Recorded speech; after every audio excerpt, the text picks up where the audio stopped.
네, 상주 문경상주 이민자 의원입니다. 존경하는 우리 정진석 비서실장님, 참 노고에 감사를 드리고, 제가 지난번 그 업무 보고 때 그런 말씀을 드린 적이 있을 겁니다.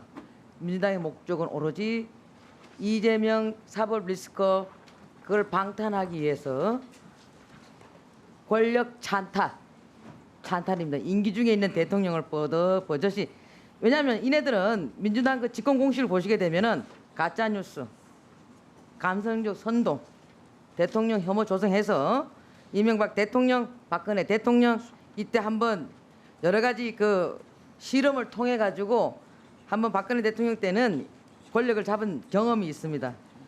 그러다 보니까 지금 이재명 방탄이죠. 이재명 그 선고가 11월 달에 있는 걸로 알고 있습니다. 그러기 위해서 마음이 지금 조급하죠. 그러니 막 갖다 때리고 넣습니다.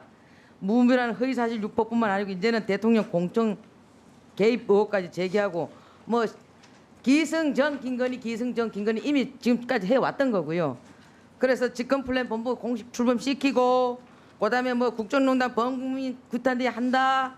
그다음에 뭐 1000만 명 서명운동 제기한다라고 하시더니 오늘 딱 보니까 그 여당 의원님 그 국정감사 질의를 보니까 박근혜 대통령과 윤석열 대통령 때 딱 비교하면서 국정농단이 박근혜 대통령 때는 최순실이고 윤석열 대통령 때는 배우자와 뭐 명태균 이렇게 하는데 이미 이 질의하는 내용을 딱 보니까 아 이제 한번 그 박근혜 대통령 때 권력 잡은 그 실험적인 성공을 가지고 요번에 또 한번 하려고 하는구나. 그래서 이재명 대통령 만들기 플랜을 가동시키면서 권력 찬탈을 지금 꿈꾸고 있구나라는 게 보여졌는데요. 참 기가 찹니다. 나는 존경하는 민주당 의원님들 그 지역에서 아마 선거 많이 해보셔서 할 텐데 저도 지역에서 선거할 때는 오빠 많습니다. 오빠만 믿어요. 언니만 믿어요. 아이 그럼 믿어야지 선거하시는 분들. 그리고 한 분 한 분 표가 소중한데 도와달라 그러고 또 선거하다 보면은 제 주위에 있는 제 측근들 아니면 우리 가족들 이런 사람들을 통해서 저 사람 보기 싫어서 안 찍어주겠다. 저 사람 보기 싫어서 안 찍어주겠다. 이런 얘기 왕왕 듣습니다. 비서실장님 안 들었어요 그런 얘기? 네. 많이 듣지요? 그러다 보면은 아이고 그래요. 제 동생이 철이 없어서 그렇습니다. 뭐 이렇게 얘기해서 그렇게 해서 선거를 치르는 거 아니겠습니까? 그런 부분을 갖다가 어거지로 그냥 갖다가 뭐 끼워 넣습니다. 참 기가 찹니다. 그리고 또 하나는 지금 그 대통령 육성 녹음 파일을 가지고 아이고 이제 이거 하나 한 건 잡았다라고 뭐 민주당에서 막 난리 브루스를 치고 있는데 저 사람들 선거 안 해봤나 싶어요. 우리 비서실장님, 우리가 그 선거를 할 때 후보자를 그 뽑을 때는 자격금 정도 합니다. 그죠? 자격금 하면은 원래 당협위원장들 같은 경우에는 당무감사 평가도 듣고 또 범죄 경력 조회도 하고 또 더 나가서 세평도 듣습니다. 그리고 당 기여도도 봅니다. 그렇지 않습니까? 그러고 한다면 대통령 선거 끝나고 난 뒤에는 여러 가지로 대통령께 당 기여도라든가 아니면 또 세평이라든가 이런 것도 물어볼 수 있는 거예요. 저기 당선인이기 때문에. 그럼 그거 물어본 거에 대해서 아이 많이 도와줬어 얘기할 수도 있는 것이고 그래서 그거 가지고 아유 좀 그래서 도와줬기 때문에 좀 그런데 말이야 뭐 알았어 이런 뜻도 있을 수 있겠지만 근데 당이 말이 많아 안 도와주겠다는 얘기예요. 만약에 공천 개입했을 것 같으면 이번에 김영선 공천 받아야 되는 게 맞는 거예요. 안 됐지 않습니까? 저는 그래서 이 모든 부분들을 오로지 대통령 그 탄핵시켜서 권력 찬탈하겠다는데 뜻을 모아서 민주당이 하다 보니까 저는 이것을 민주당의 해프닝, 민주당의 헛발질이라고 생각합니다. 여기 대해서 비서실장님 그 제 말이 틀린지 맞는지 하실 말씀 좀 한번 해보시기 바랍니다.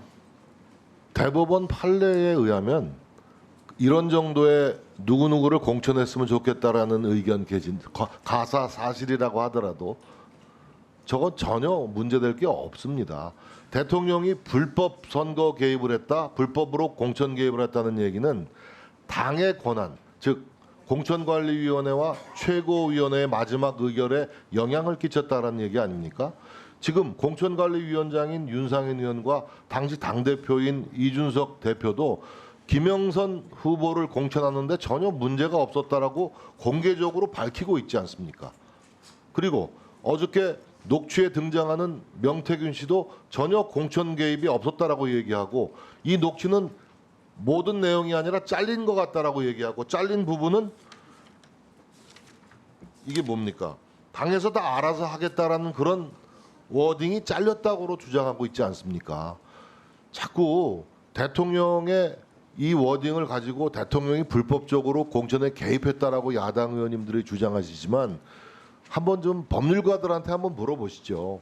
5월 9일 날 통화는 대통령이 민간인인 당선인 시절이었습니다. 대통령의 직위, 공무원 직위에 없던 시점에서의 워딩이에요. 저게 무슨 문제가 됩니까? 공무원으로서의 정치적 중립 의무도 없는 것이고 대통령 당선자에 대한 어떤 정치적 중립 의무를 규정한 법률은 없어요.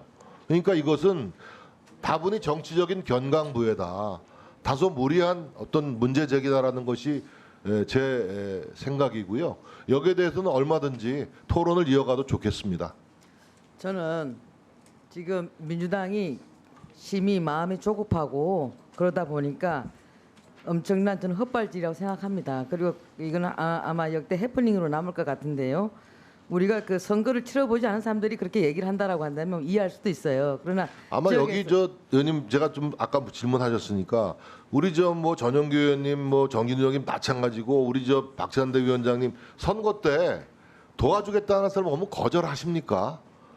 솔직히 게다가 윤석열 대통령은 정치 경험도 없고 갑자기 정치 아웃사이더 하다가 대통령 출마하게 됐는데 정치 좀 안다고 하는 사람 또 게다가 뭐 김종인 박사의 이준석 대표의 뭐 유명한 정치인들을 많이 아는 사람이 이러이런 관점으로 얘기하면 솔깃하지 않습니까? 초반에 그런 조언을 들을 수 있죠. 그러나 지내고 보니까 안 되겠다 싶어서 매정하게 매몰차게 끊은 겁니다. 끊고 연락을 안 한 거예요. 안 하다가 취임식 전날 전화가 온 거. 그 사람도 뭐 초반에는 조언도 하고 도왔으니까 전화 받아서 감사 전화, 축하 전화. 덕담으로 건넬 수 있는 거 아닙니까? 다음 날 취임식도 참석한다고 하니까 그게 전부입니다. 이걸 갖다가 선택적으로 발췌해 가지고 이게 공천 개입이다, 선거 개입이다라고 규정 짓고 일방적으로 몰아가는 것은 이거는 지나친 과도한 정치 공세다. 저는 이렇게 생각합니다. 이 모든 것이 지난 취임 이후 2년 동안 계속되온 대통령 죽여서 당대표 살리자라는 야권의 정치 캠페인에 지속된 맥락이라고 저는 생각합니다. 예. 뭐 계속된 질문이 아마 있을 테니까 그때 하시면 될 것 같고요. 간략하게 좀 답변해 주셨으면 좋겠습니다.